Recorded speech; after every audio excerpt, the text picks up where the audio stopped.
Alhamdulillahi wa kafa. Wassalamun ala ibadihi allazina astafa amma ba'd. A'udhu billahi minash shaitanir rajim. Bismillahir rahmanir rahim. Fafirru ila Allah. Subhana rabbika rabbil izzati amma yasifun. Wassalamun ala al-mursalin walhamdulillahi rabbil alameen. Allahumma salli ala Sayyidina Muhammadin wa ala ali Sayyidina Muhammadin wa barik wa sallim. اللهم صل على سيدنا محمد وعلى آل سيدنا محمد وبارك وسلم. اللهم صل على سيدنا محمد وعلى آل سيدنا محمد وبارك وسلم.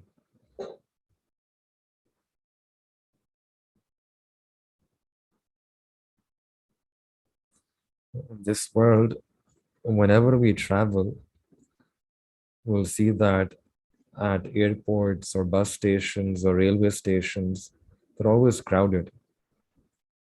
People are traveling from one area to another, but their goals and purposes are different. Many people, they travel for business. Many people travel for a meeting. Some travel to meet their friends, their relatives. Others, they travel to celebrate honeymoon. Some, they go for tourism purposes to spend their holidays. But very few people are left who travel in order to search for the love of Allah subhanahu wa ta'ala, in order to seek the love of Allah subhanahu wa ta'ala. And this traveling in order to attain the muhabbat of Allah or seeking the muhabbat of Allah, this travel is something which is very beloved to Allah subhanahu wa ta'ala. And if a person can make such a journey or multiple such journeys in their life, this is a beautiful goal, a beautiful objective. And on the day of Qiyamah, when a person can present this amal before Allah Ta'ala, when it is asked on that day that Allah, what have you bought? What have you brought? And we can say that, Ya Allah, I traveled once just to get your love, just to seek your love. And this traveling in order to seek the muhabbat of Allah Ta'ala, we see that in the history of our ummah. Right from the time of the Sahaba Ikram, people would travel. Sayyidina Salman Farsi radiallahu ta'ala an, famous story about how he traveled from Faris, Persia, and all the way searching for haqq, searching for truth, and eventually met the Prophet ﷺ in Medina Munawwara and recited the kalima and sought what he wanted. Similarly, we see among our mashayikh as well, they would travel a lot. And this is traveling in order to get the muhabbat of Allah Ta'ala. There was a Shaykh who was called Jahaniya Jahan Gasht, which is a Persian name. And he traveled the whole world at that time to get the love of Allah subhanahu wa ta'ala. So just like the places where we get the knowledge of our deen are known as madaris. Madaris or a madrasa or institutes of learning, Islamic learning. These are madaris or places where we can get this ilm of our deen, ilm of our sharia. And khankas are places to get the muhabbat of Allah subhanahu wa ta'ala. Khanka is a place where there is one lover of Allah, a Shaykh, and they motivate people. He fills the people's heart with the love for Allah subhanahu wa ta'ala.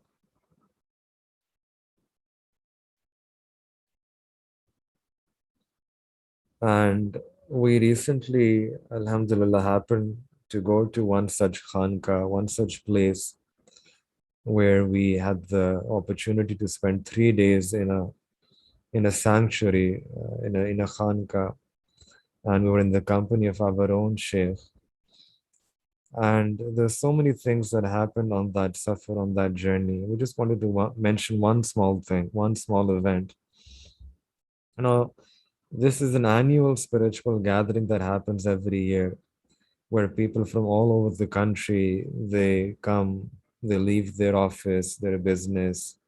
Those who are teaching at madaris, they leave their teaching and then travel to this very remote city. It's not a big city of Pakistan. It's a small city, and they travel all the way to reach there. They have their backpacks, their mattresses, and then they come and they stay there at the Khanka for 3 days. And for 3 days, then they dedicate themselves to this quest of increasing in this muhabbat of Allah. And not just people from within the country, we also have people from outside the country who also traveled.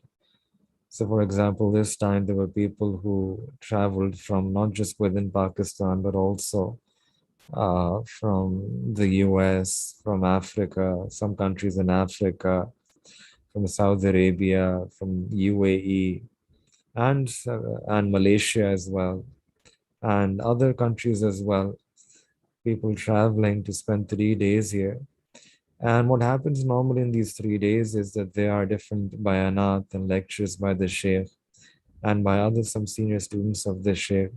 And they're all targeting, all geared towards this one purpose, which is that how can we increase in this muhabbat of Allah, and such that when we leave that place, we can all feel this increase in our talab, in our muhabba of Allah subhanahu wa ta'ala.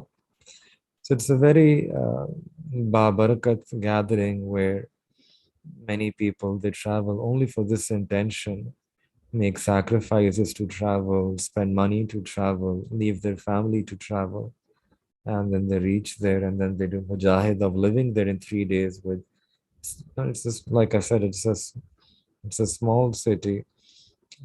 So living there and spending time is also, it's a journey. It's part of the difficulties of safar. So what happened on this trip was I was in a room, I was assigned a room there, and in that room there was a person from Nigeria. And I had met him before as well, but this was an opportunity where I got to speak to him. And then he mentioned some things about his own journey, which I wanted to share with you, because this journey has lessons for all of us.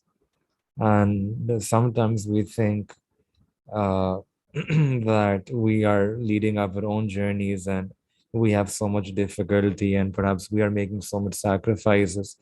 But it's only when you put yourself in the company of the Salihin and the Sadiqeen of this Ummah that we realize that maybe we are not doing anything, that we could have done so much better. And there's so many other people out there just like us, and they are making so much effort and so much sacrifices.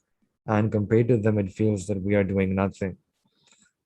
So I asked him to share his journey with us. And there are some other friends of ours also there, and we're all listening to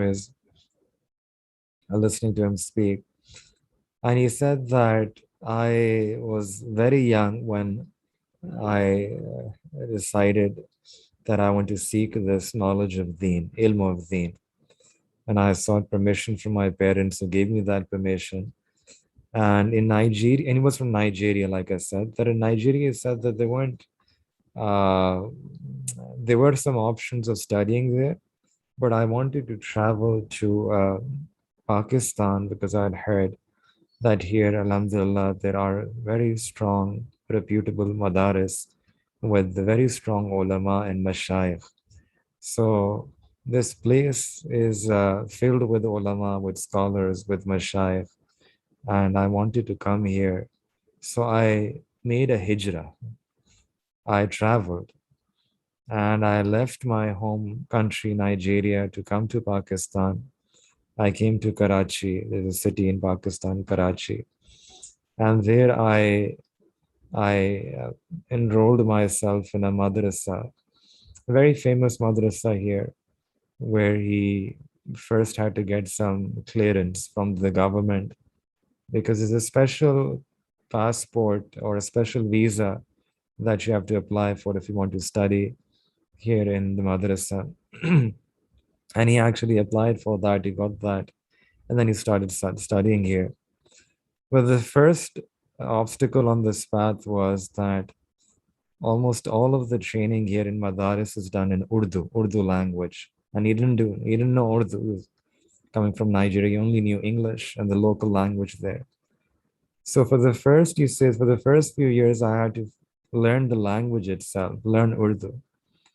And it took me some time. And then finally, when I was able to understand some Urdu, speak some Urdu as well, my formal studies of Deen started. And then he started all the way right from the start, scratch, year one. And for those who know, this curriculum is an 8-year course for the men and 6 years for the women. But for the men, it's 8 years to get the Alamiya degree. He started from scratch from year one and then went and continued and living there in a without any, didn't have any finances. And he said the first few years were very difficult. He says were extremely difficult because I didn't know anyone and I didn't have any money with me and I was just living there, surviving. And it continued for some time and then uh, I advanced from one year to the second year and this continued. I kept on advancing. And then what happened was that somewhere after 9/11 happened, Pakistan as a country was under a lot of pressure, international pressure. And as a result of that, many of the madaris, they had to either shut down or they had to, there was some difficult time here for the madaris.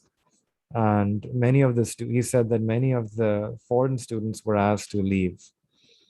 So I was a foreign student and I was also told that, you should go back.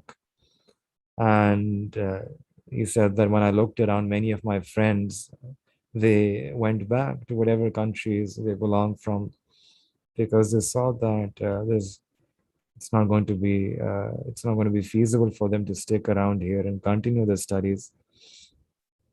So he said that I was also thinking on those lines that what could I do? Where should I go?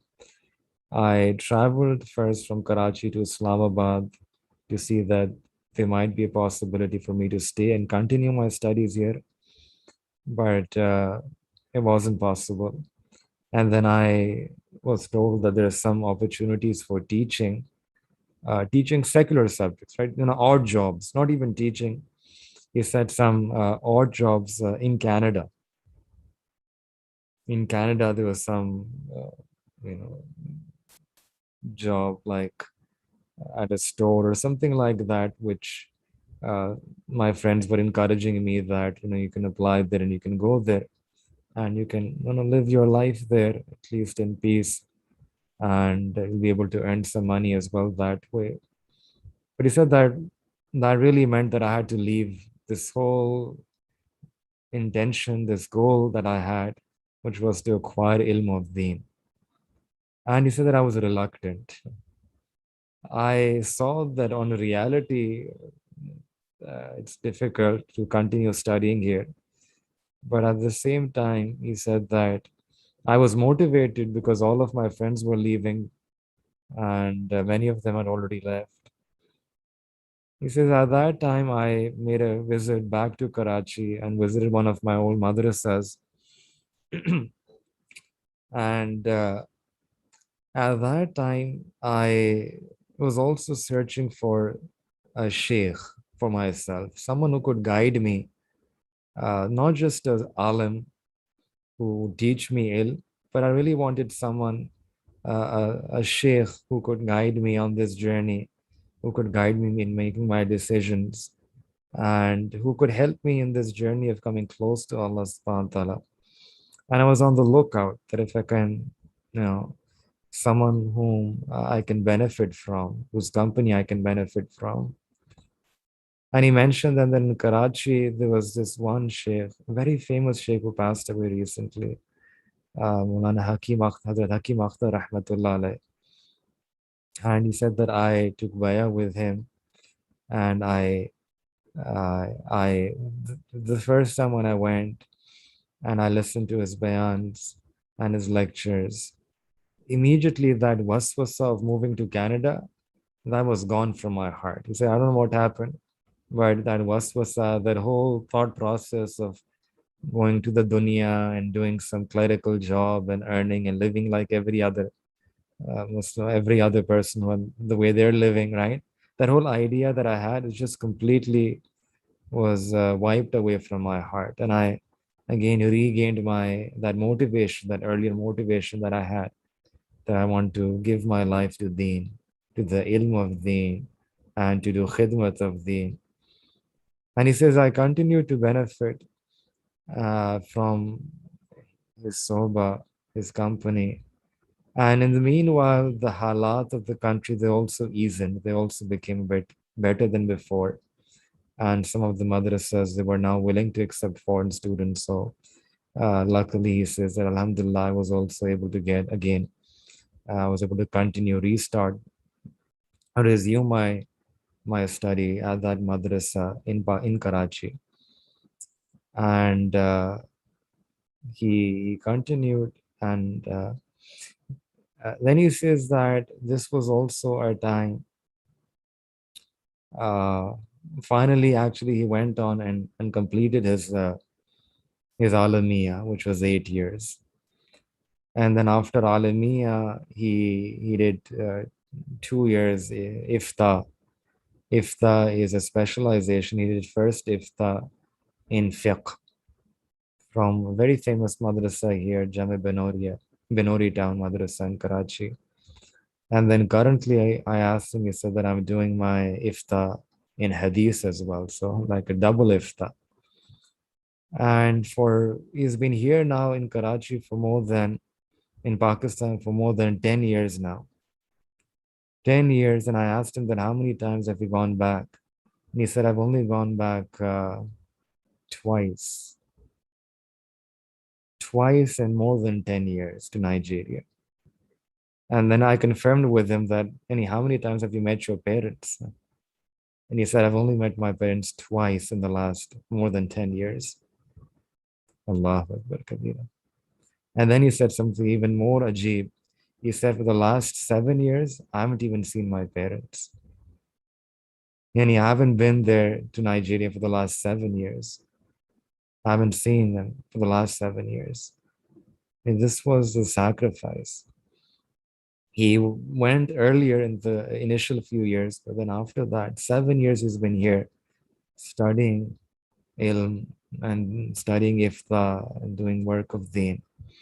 And he hasn't met his parents. And these are the kinds of people who are still alive. The amount of imagine the kind of sacrifice this person gave to study ilm deen. We hear such stories about the early Muslims, that they would travel from one country to another, one city to another. And read stories about Imam Bukhari rahmatullah alayh, and other muhaddiseen and fuqaha. And we think that's the old stories, the early Muslims, they were like that. Our times have changed. We are living in the modern world, and those stories don't apply to us. We have our own schedule, our own priorities, our own career, this, that, so many family, parents, responsibilities. And yet we have a person like him living right now, who traveled for the sake of attaining this deen of Allah subhanahu wa ta'ala, traveled away from his country and has been living here, making incredible amount of sacrifice. Now imagine if Allah subhanahu wa ta'ala was to, on the day of Qiyamah, if Allah subhanahu wa ta'ala was to put that as a standard for all of us, that if you were living in those difficult times, this person of mine, this servant of mine, he was also living in that same zamana, that same time period as yours. He was also one of you, living in the same period as you. He was able to make so much sacrifices to attain this deen, this ilm of deen, and you are not able to make any sacrifice. And then if we compare ourselves, right, that what for us, Alhamdulillah, Allah Ta'ala has given us this opportunity that in the comfort of our home, without having to go anywhere, just online we can study. This is again incredible mercy of Allah subhanahu wa ta'ala that these means are available for all of us. And still, sometimes we slack, we become lazy. We for us, what is sacrifice? Sacrifice for us simply means that we do our household chores, just organize them. It's just time management, that we manage our time in such a way that we do other things that we're supposed to do at other times, and then we just take out 1 hour every day or 2 hours every day and just study this ilm. That's the sacrifice that is required from us. That's all that we ask. Any person who gives that, they can even successfully complete this course in 6 years. But here also, Shaitan, he puts us away. Shaitan, he distracts us. Whenever we want to study ilm, he puts this waswasa that what's the point? You can do this, you can do that, you can come back, listen to the recording. And he makes us mahroom of the barakah of live classes. He makes us mahroom of the barakah of the sohbat of our teachers. He makes us mahroom of that ilm, even though attaining this ilm is so easy in our times, in our case. And Allahu Akbar, if we had to travel to acquire deen, travel to acquire ilm deen, that would be difficult. And then leaving our city and our country and for so many years to acquire deen, Allahu Akbar. So we should all use this story as a way to reflect on ourselves. And truly, with the qurbani comes kubuliyat. With the qurbani, the more sacrifices a person makes on this path, the more kubuliyat Allah subhanahu wa ta'ala will give to him. They are directly proportional. It's not that we think that I want my deen in my lap, in my comfort zone. I don't want to go anywhere. I don't want to make any sacrifices. I don't want to make any effort. I don't want to, I don't want to lose anything of my dunya. I don't want even a scratch to come on my dunya. And in that way, whatever deen can come will come. Whatever deen I'm able to get along with that, that's fine. This way, we'll never be able to get deen. That approach will never work on this path. To get deen and truly to benefit from this deen, to get the nur of deen, and then to get this acceptance, kubuliya indallah. Kubuliyat comes from this qurbani. That we need to change our outlooks. We need to change our outlook that this path of deen, this path of coming close to Allah subhanahu wa ta'ala, this path of increasing in the muhabbat of Allah, this path of acquiring this ilm so that we can do amal on that ilm, this whole path requires sacrifices at every single step. The nature of our sacrifices might be different. It might be less intense, but still each one of us, we need to be able to make those sacrifices, whether it's sacrificing our sleep or sacrificing our time or sacrificing some of our tasks and just doing them, shuffling them, right? It's not about losing anything in the dunya. This is the convenience, this is the ease that Allah subhanahu wa ta'ala has given us in this online system, that we don't ask any one of our students to drop out of university or leave their career or just ignore every other aspect of their life. Rather, you continue with whatever you're doing. And even with whatever we are doing, if we can just manage our time well, manage our priorities well, we easily have so much time during the day, during the week, during the month, that we can very easily complete. Very easily we can acquire this ilm, and very easily we can find time to do zikr and mamulat every day. And we can advance in our zikr journey. We can draw the muhabbat of Allah subhanahu wa ta'ala. Very easy. When people say that I don't have time, that's just a lame excuse. Because if, sometimes I tell my students here that just give me your 24 hours and I will show you what time you have. I will show you how much free time you have in those 24 hours. It's just that we don't realize the time that we are wasting, that we are slacking. We're not valuing the time. We're not using the time to its fullest. And if we can just do that, it doesn't, not even sacrificing anything of the dunya, just pure time management, and that will be sufficient for us to do all three things together, to do whatever work we need to do in our dunya, whether it's studies or work or job or office, plus to get the ilm of deen, to take out time for that, and plus to take out time for our daily zikr, daily ma'mulat. There is so much time in the day, we can easily do all three of them. And the best part about this is that if we can fill our day with the noor of ilm and with the noor of zikr, Allah subhanahu wa ta'ala will put barakah in our day, barakah in our dunya as well. Our mashayikh, they say that time has a length, but it also has a breadth. It has a width as well. And for us, average people, we see time as linear. Right, you have 1 hour. All of us, we think time is linear. We have 24 hours. But when Allah subhanahu wa ta'ala puts barakah in the time, that time can widen up. Yes. Just recently, one of my teachers, he was telling a story about how there are some people alive who can read one Quran every day. One Quran every day. And then there's some people, he said, who can read 2 Qurans every day. Allah Akbar. Imagine reading 2 Qurans every day. And then he said there are some people who actually can read 3 Qurans every day. And Allah Akbar. Then he gave an example of an alim, of a scholar who used to read 7 Qurans every day. Now, 7 Qurans is something which you cannot rationally understand.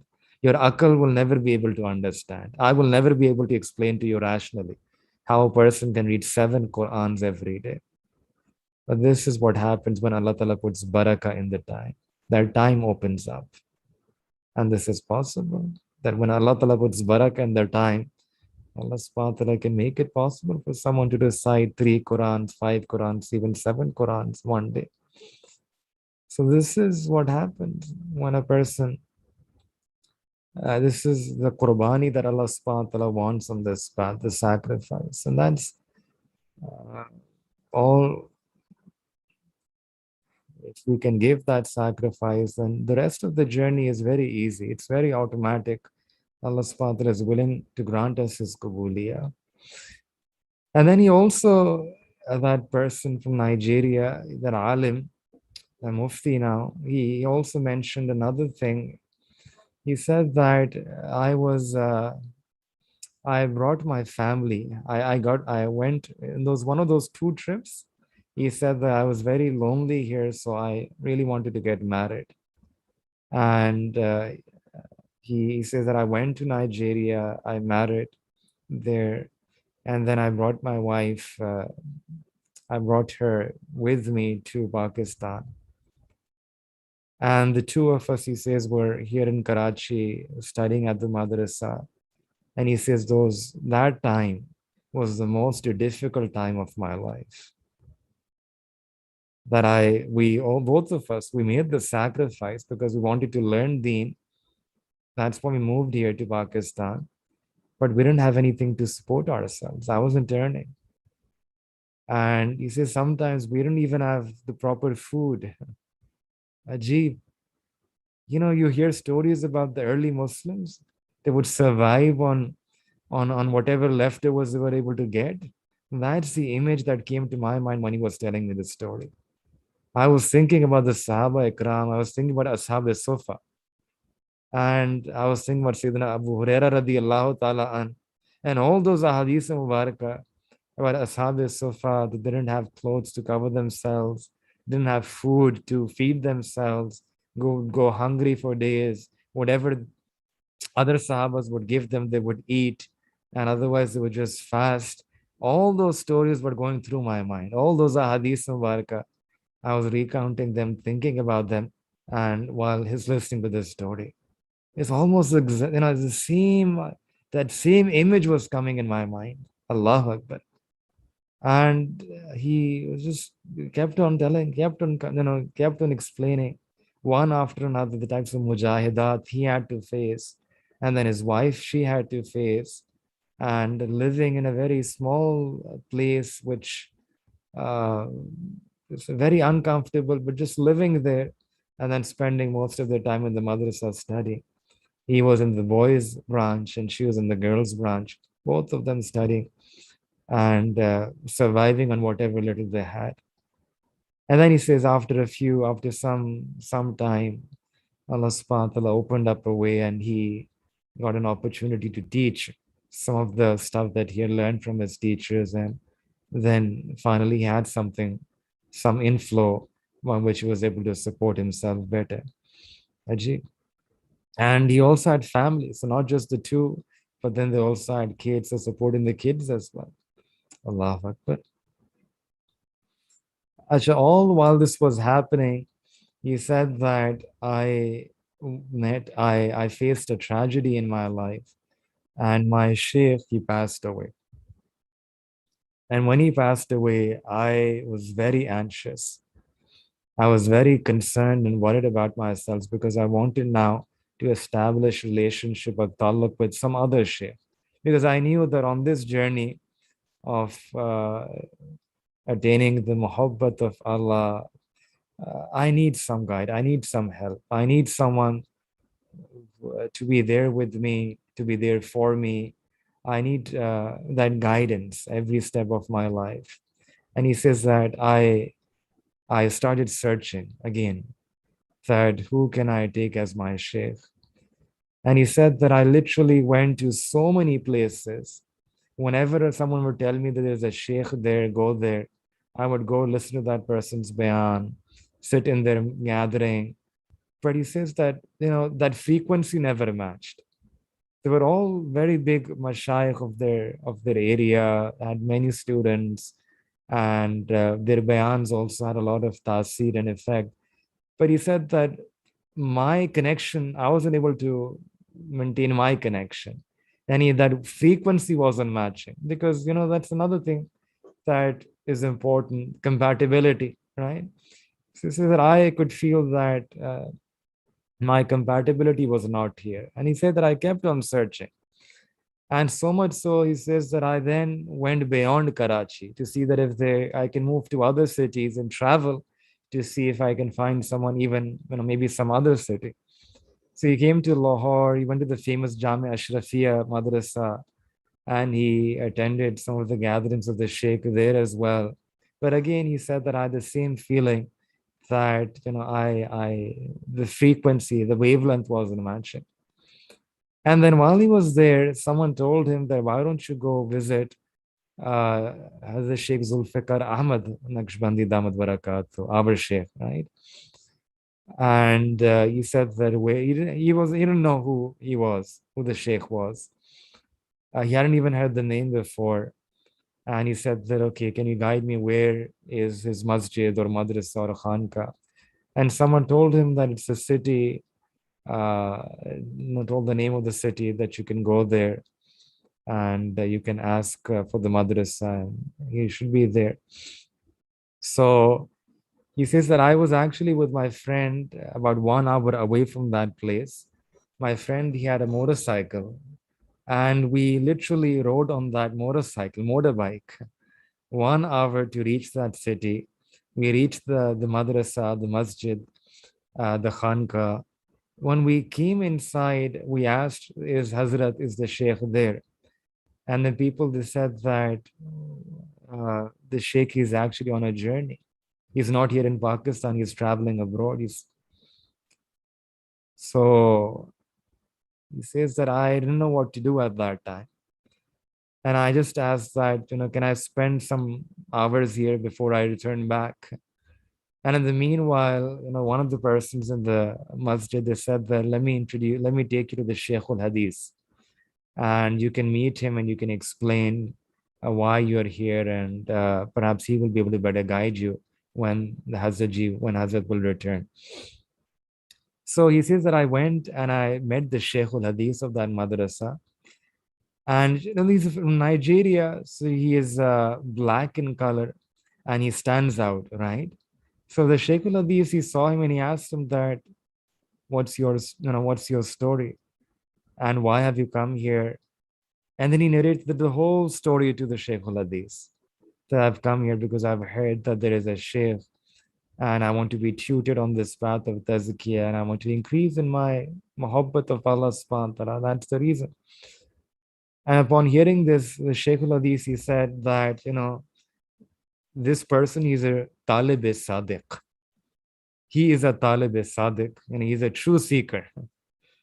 And he said that, okay, you can stay here. The Hazrat, he will come back in about a week. And then when he comes back, then inshallah we can arrange a meeting, and then you can meet the Shaykh as well. So he said that, I knew the way, I knew the address. So I requested that I will go back to my town, and then after 1 week, I'm going to come back. He said, "Khair, 1 week passed, and then after 1 week, I came back. And when I entered the masjid, again, I didn't know who to inform that I'm here and what am I supposed to do here. But the moment I entered, someone came to me and said that the Sheikh is already waiting for you. And he took me to the room where the Hazrat was waiting. And he says that the first time when I looked at Hazratji, at my Sheikh, the first time when I looked at the Sheikh, he says that I don't know what happened to me. I just knew in my heart that this is it. This is it. He is my Sheikh. That if there could ever be a Sheikh for me, the Hazrat would be my Sheikh. And he says that I was still silent. And the Hazrat, he asked me, and he Sheikh Zulfikar Ahmad Barakat, he asked me, where am I from? What is my name? And I introduced myself. And then the Hazrat, he asked me that, are you here because you want to give bayah? And I said that, yes, I want to take you as my Sheikh, and I want to be guided by you on this path of tazkiyah. And then he says, I recited the kalimat of Tawbah. And the Sheikh instructed me that these are the mamulat, the zikr askar that you should start.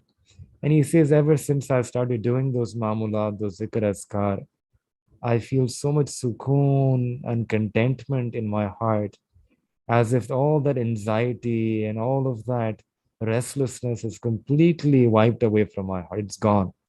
And there's a sense of now sukoon and solace and tranquility that I feel in my heart.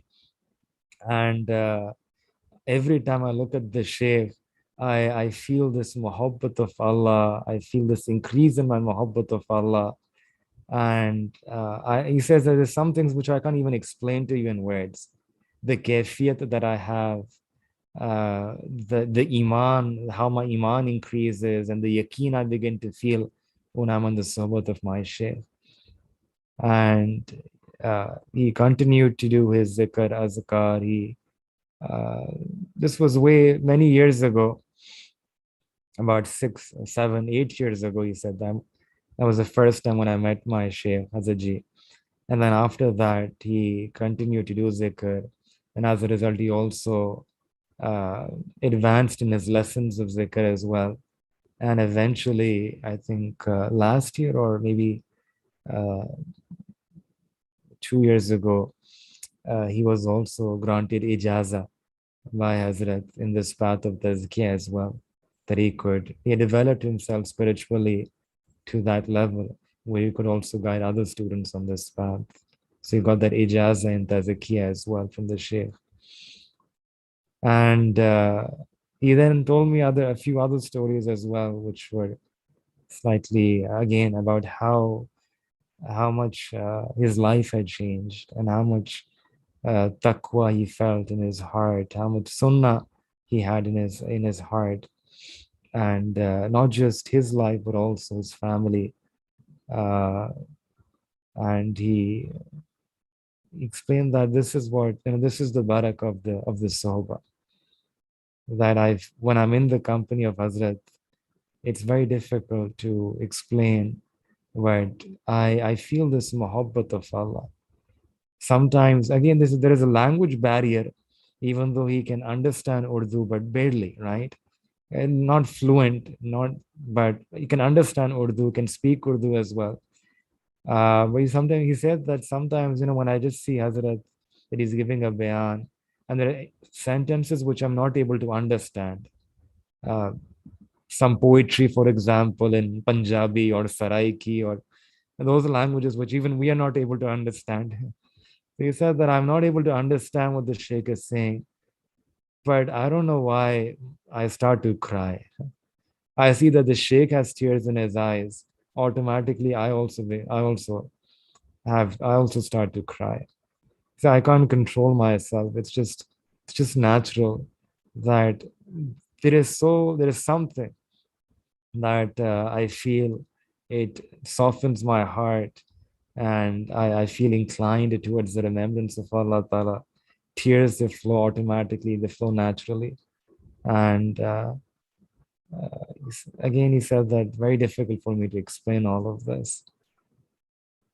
So again, when I was listening to his story, I was reminded that this is the barakah of our deen, that the silsila of sohbat, the silsila of sohbat goes all the way back to the Sahaba Ikram.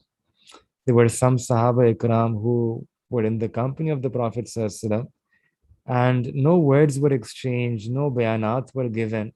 Simply the presence of Nabi alayhi salatu wasalam, their company would be able to, was enough for their tazakiyah. Their company was enough to transmit those feelings, those kayfiyat of muhabbat of Allah, khashiyat of Allah, of iman, of yaqeen. Many things are transferred just by sohbah. That's why the word sohbah, right? Sahabi refers to that person who got the sohbat of the Prophet ﷺ. Not necessarily someone who heard the Prophet ﷺ or who spoke to the Prophet ﷺ. Simple sohbah. Someone who just sat in the company of the Prophet ﷺ without ever listening to the Prophet ﷺ, without ever speaking to the Prophet ﷺ, that person is also called a Sahabi. Sohbah. Sahabi comes from simple sohbah, not speaking, not listening. And the rank of a Sahabi is the greatest rank any non-Anbiya can get. And all the awliya, if they were to gather together, they could not reach the rank of a single Sahabi. And the Sahabi, they're getting this rank because of simple, this sohbah that they had with the Prophet. So things are imparted, things are transferred through this sohbah. And this is what Allah subhanahu wa ta'ala actually has laid down in the Quran as well. That, Ya ayyuhalladina amanu ittaqullah, that, O people of Iman, acquire taqwa. And the easiest way to get taqwa is wakunu ma'as sadiqeen, that simply put yourself in the company of the sadiqeen. It doesn't even say that listen to the sadiqeen, follow their teachings, or speak to them. Just kunu. Kunu means kun fayakun, right? Be and it becomes. Just put your being with them. Just put your being in their presence, and that will be enough. Their sohbah, their company will begin to have an effect on you. And if you are in their company for long enough, then you will also be able to attain that level of taqwa that they have. You'll be amongst the muttaqin. And this tradition of sohbah, it starts with the Sahaba, and it continues up till this day, will continue till the very end as well. The Tabi'in, they put themselves in the sohbah of the Sahaba. The Tabi'in put themselves in the sohbah of the Tabi'in. And today as well, we put ourselves in the sohbat of these Ahlullah, these Mashayikh.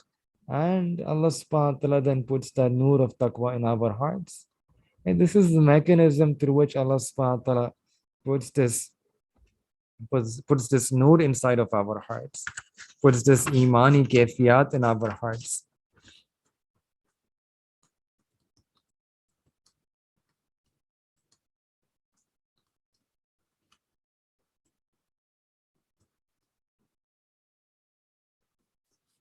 So we should try to increase our sohbat, right? Sohbat, whether it's sohbat is siddiqeen, sohbat is salihin, sohbat is salikin. This is one of the things that we should try to increase so that we can get the barakah of this sohbah. And the other lesson from this story is that we should become people of qurbani, sacrifice. Sometimes when we speak to beginners on this path, for the beginners, it's all about desire. It's all about igniting that desire. It's all about irada, that make this irada that you want to give your life for Allah, that you want to live for Allah. And for the beginners, that's the motivation that they require, that build this desire, make this their irada. But then, as a person moves on this path, when you're no longer in the beginner stage, when you mature on this path, for you guys, what we need is just mehnat. We just need to strive. It's not about desire. All of us desire to get to Allah. We already have that desire. I don't need to give you a bayan on that. That build your desire, build your yearning, make Allah Ta'ala your goal, make Allah Ta'ala your objective. All of us, we want Allah Ta'ala, we want to get this ashad muhabbat of Allah. We want to feel that presence of Allah Ta'ala. We want to live our life devoted and dedicated to Allah Ta'ala. That we already have that at the level of our irada, as our plan, as our goal, as our desire. What we need is mihnat. What we need to work on is that effort, that mihnat, that mushakkat, that mujahida, that qurbani. These are the things that we need to work on. That striving, that struggling, that seeking, that effort, that sacrifices on this path. Because like I said, that without sacrifices, a person cannot advance. Very difficult to advance on this path without sacrificing. This path requires sacrifice. And when a person makes sacrifices, at every step, Allah subhanahu wa ta'ala will give you kubuliyah. At every step, Allah subhanahu wa ta'ala will hold you, Allah ta'ala will give you, will bless you much, much more than what you are doing for Him. And it's so ajib that when a person, they have this taqwa, they live a life of tahara and taqwa and sunnat, then Allah Ta'ala will bless you with the kayfiyat as well. Kayfiyat will come. Don't worry about the kayfiyat. Don't worry about this kayfiyat of the muhabbat of Allah, of khashiyat of Allah. These kayfiyat will automatically come. We just work on staying away from sins, having taqwa, tahara, and sunnah. We just work on these things, on our zikr. Kayfiyat will come automatically. Allah will give you that kayfiyat. You will be able to feel that closeness. You will be able to feel that qurb of Allah. You will be able to feel that mahaviyat in your zikr. Yes, there comes a point that a person will lose themselves in zikr so much that you will even forget your own self. And you'll be so you'll feel that intimate proximity of Allah subhanahu wa ta'ala. These are all kayfiyat which Allah Ta'ala will give you. This mahviyat, this qurb of Allah, this istighraq, that you can drown yourself in the remembrance of Allah subhanahu wa ta'ala. What we need to do is you just bring your taqwa, Allah Ta'ala will gift you kayfiyat. That's what we need to do. Taqwa has to come from our side, kayfiyat will come from Allah subhanahu wa ta'ala's side. And just like we should increase our sohbat, whether it's not even sohbat is shaykh. Sohbat is shaykh is a blessing. It's like a big ladder. But in addition to sohbat is shaykh, even the sohbat of the salihin, the sohbat of fellow salikin on this path, fellow students on this path, that sohbat is also tremendously beneficial. To be in the company of those who share the same goal, share the same purpose, share the same objective, who keep motivating each other, keep reminding each other, keep helping each other, keep pulling each other up when they fall down. That sohbat is something which we also need on this path. Those are the small ladders that each one of us we need. And sometimes we need those ladders every day of our life. We need that small encouragement, the small motivation, that group, that to be that we're not alone, because Islam is not a do-it-alone religion. Islam is never supposed to be a do-it-alone religion. Then if we think that it's just do-it-alone, me, myself, and I, we fail Surah Fatiha. Surah Fatiha, Allah Ta'ala is telling us to make dua And the dua is that ihdina siratal mustaqim, siratal ladina an'amta alayhim. That Allah guide us to the straight path, guide us to the path of those people upon whom you have sent inamat. Means that guide us to the path of people. Allah put us on that path, connect us to those people, the favored ones. Allow us that we can put our footsteps on their footprints. We just need to follow them. We like the ittaba, like the taba tabi'in. That's who we are. That's our identity. That we restored ourselves back to that identity of following, just putting ourselves on this path, connecting, becoming one chain, one link in this chain, and then through this chain connecting us, being connected all the way back to the Prophet. So we should increase our sohbah. And then also for those who are those who want to be guided further, to increase in our as well. Rabata, some people, they maintain a very strong rabata, and as a result of that, they advance on this path. Sometimes they're far away. Distances don't matter on this path. Just like in the dunya, distances don't matter. If the wire is connected, then you can press the switch in Pakistan and the bulb in America can light up. If the bulb is connected to the source, right, then the distances, they don't matter. The button is pressed here in one part of the world and the bulb will light up in the second part of the world if the two are connected, if the bulb is connected to the source. And if in the physical dunya distances don't matter, then these distances also don't have they also don't have any haysiyat in this world of ruhaniyat as well. If a person is connected, then if they have a strong rabata, they have a muhabba, they have an akida, Allah subhanahu wa ta'ala will give them benefit wherever they are. They will be in the du'as of the Shaykh, they will be receiving the tawajjuhat, they will be receiving that hidayah, that guidance, and they'll be getting that barak, they'll be benefiting from that taluk, they will be benefiting from that sohbah, they'll be benefiting from that nasiha. Allah subhanahu wa ta'ala will be providing them that benefit. Again, the benefit comes from Allah subhanahu wa ta'ala. Allah subhanahu wa ta'ala uses the teacher or the ustad or the shaykh as the means, as the intermediary through which that benefit is given to us. Just like we acquire ilm, right? We get the ilm, that ilm is coming from Allah subhanahu wa ta'ala. But Allah ta'ala makes the teacher a means through which we receive that ilm. So that ilm comes from Allah through the means of our teacher.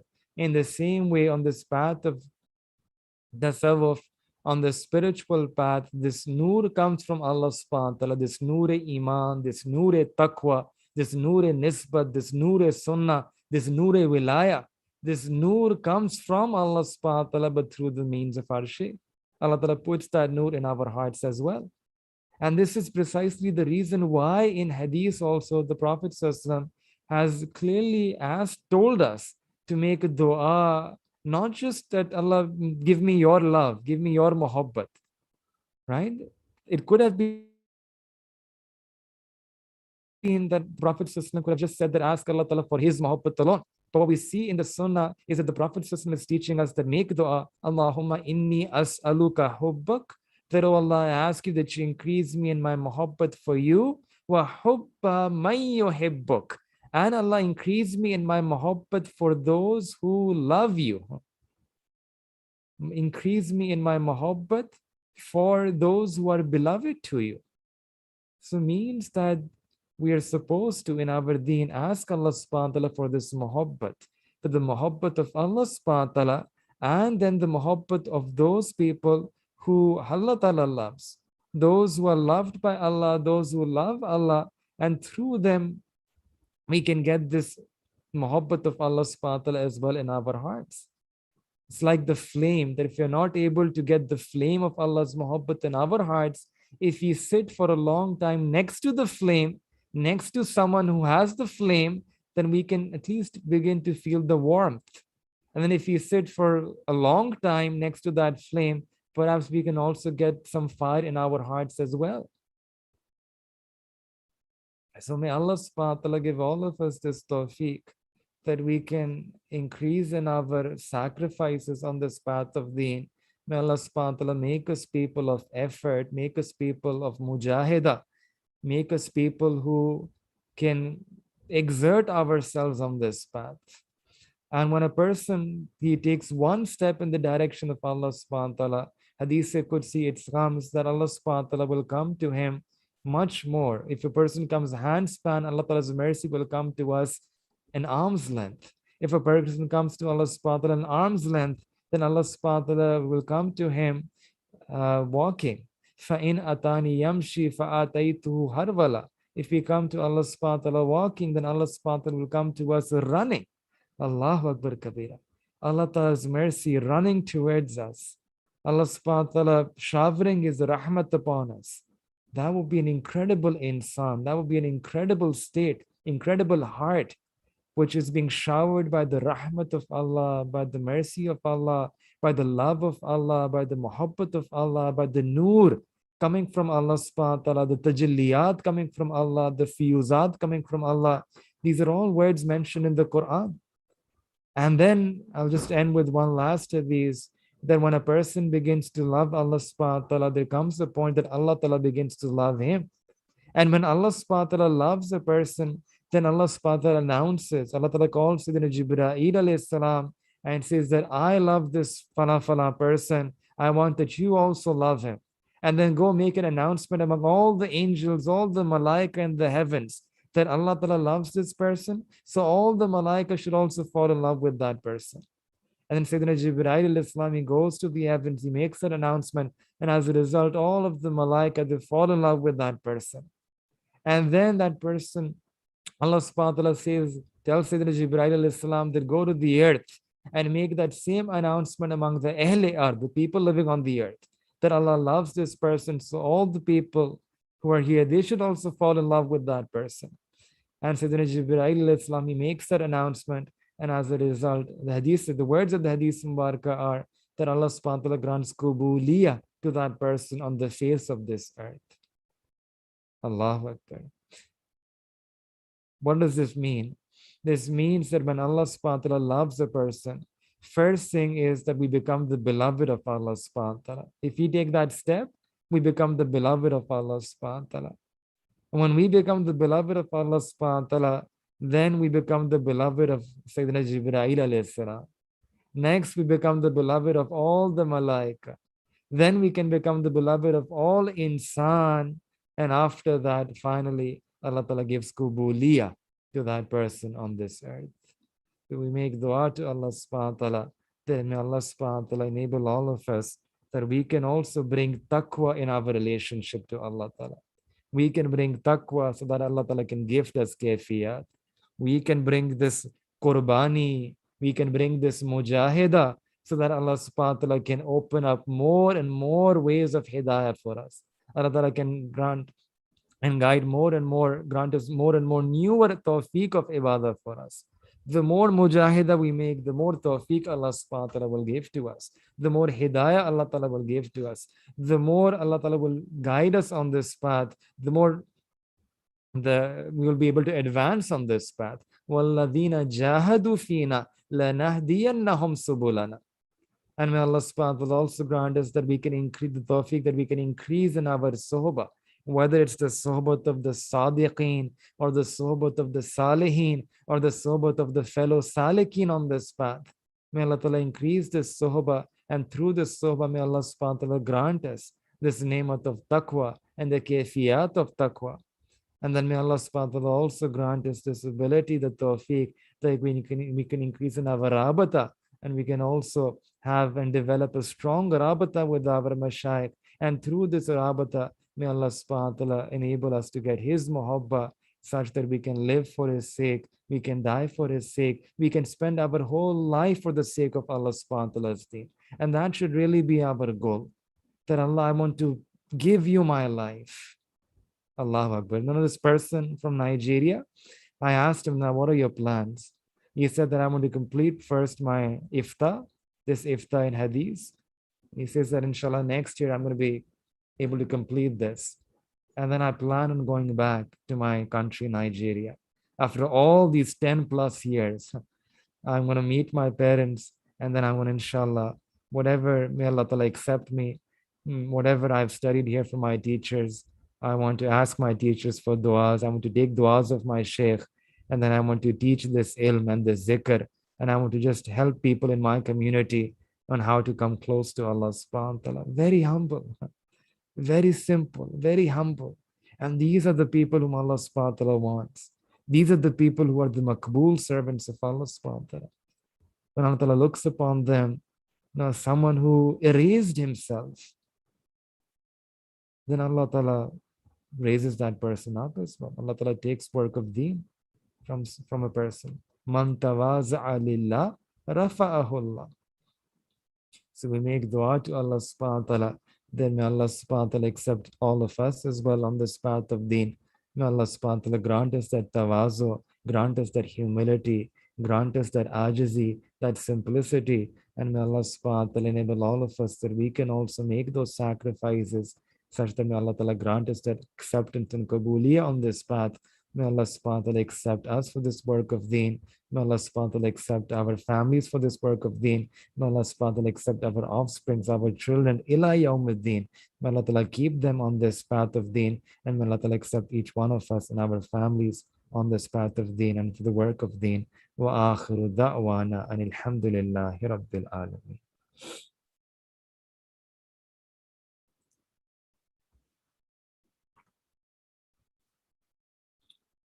Before we make dua, we'll make a short silent zikr of the heart for a few moments. Close your eyes and bow your head. Disconnect yourself from everything else in this world and make intention that, Ya Allah, you have said in the Quran, فَذْكُرُونِي أَذْكُرُكُمْ, that if you remember me, I will remember you. Ya Allah, I'm remembering you deep inside of my heart, and I ask you that you remember me by showering your rahmah upon my heart, by cleaning my heart of its filth, of its sins, by inclining my heart towards your remembrance. And Ya Allah, my heart in gratitude and shukr is calling upon your Isme Azam, Isme Jalala, Allah, as if my heart is secretly, silently saying, Allah, Allah, Allah.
La ilaha illallah Muhammadur Rasulullah.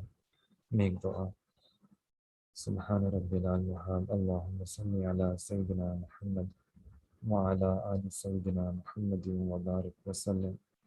ربنا ظلمنا أنفسنا وإن لم تغفر لنا وترحمنا لنكونن من الخاسرين رب اغفر وارحم وأنت خير الراحمين اللهم آت نفسي تقواها وزكها أنت خير من زكاها أنت وليها ومولاها اللهم إنا نسألك حبك وحب من يحبك وحب من يقربنا إليك اللهم إنا نسألك من خير ما سألك منه عبدك ونبيك محمد صلى الله عليه وسلم وعبادك الصالحون ونعوذ بك من شر ما استعاذك منه عبدك ونبيك محمد صلى الله عليه وسلم وعبادك الصالحون وأنت المستعان وعليك البلاغ لا حول ولا قوة إلا بالله العلي العظيم اللهم إنا نسألك إيمانا كاملا ويقينا صادقا ورزقا واسعا وقلبا خاشعا ولسانا ذاكرا ورزقا حلالا طيبا وتوبة قبل الموت وراحة عند الموت ومغفرة ورحمة بعد الموت والعفو عند الحساب والفوز بالجنة والنجاة من النار برحمتك يا عزيز يا غفار. رب زدني علما والحقني بالصالحين. ربنا تقبل منا إنك أنت السميع العليم وتب علينا إنك أنت التواب الرحيم. صلى الله تعالى على حبيبه خير خلقه محمد وعلى آله وصحبه أجمعين برحمتك يا أرحم الراحمين.